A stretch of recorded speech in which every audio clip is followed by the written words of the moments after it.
I'm Rensi Kumala from class 4B. My NPM 18211110028. So in this opportunity, I would be a teacher, and then here I will explain the material about narrative text and will discuss about the debate and its structure, which is we will combine both of them. The definition of narrative text. Narrative text is a story with complication or problematic events, and it tries to find the resolution to solve the problems. An important part of narrative text is the narrative mode, the set of methods used to communicate the narrative through a process narration. The purpose of narrative text. The purpose of narrative text. The purpose of narrative text is to amuse or to entertain the reader with a story. Generic structure of narrative text. There are orientation, sets the scene, where and when the story happened, and introduce the participants of the story, who and what is involved in the story. Consists of a moral lesson, advice or teaching from the reader. Complication tells the beginning of the problems which leads to the crisis or climax of the main participants.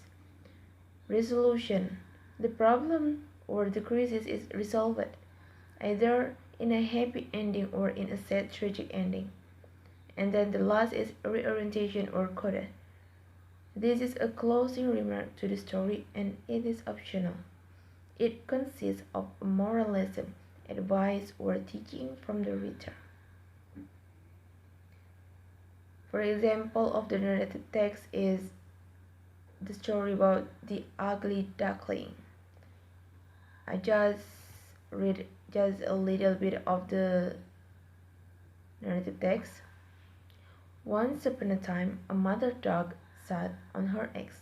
She felt tired of sitting on them. She just wished the eggs would break out. Several days later, she got her wish. The egg cracked and some cute little ducklings appeared. Peep, peep, the little ducklings cried. And then about debate examples and observation. In several senses, there is no correct way to debate. Standards and even rules differ between and sometimes within communities. There are at least 8 distinct college debate organizations with their own rules and styles of debate.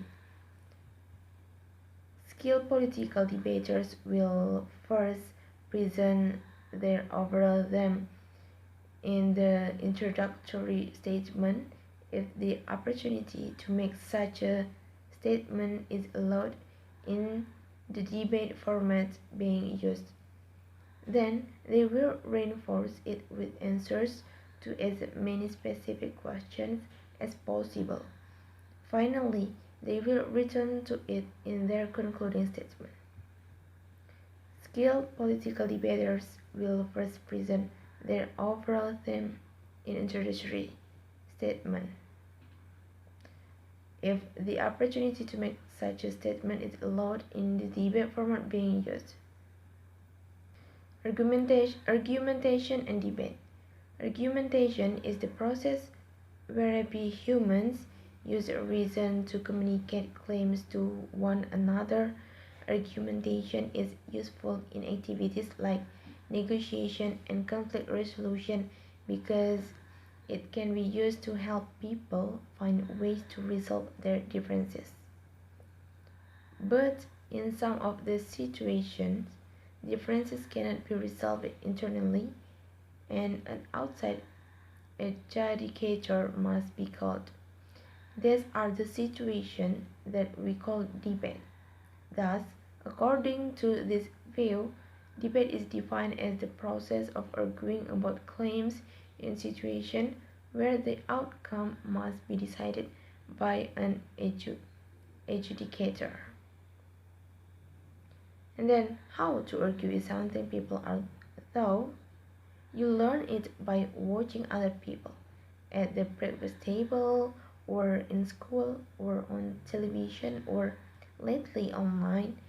It's something you can get better at with practice, or worse at by imitating people who do it badly. More formal debate follows established rules and standards of evidence.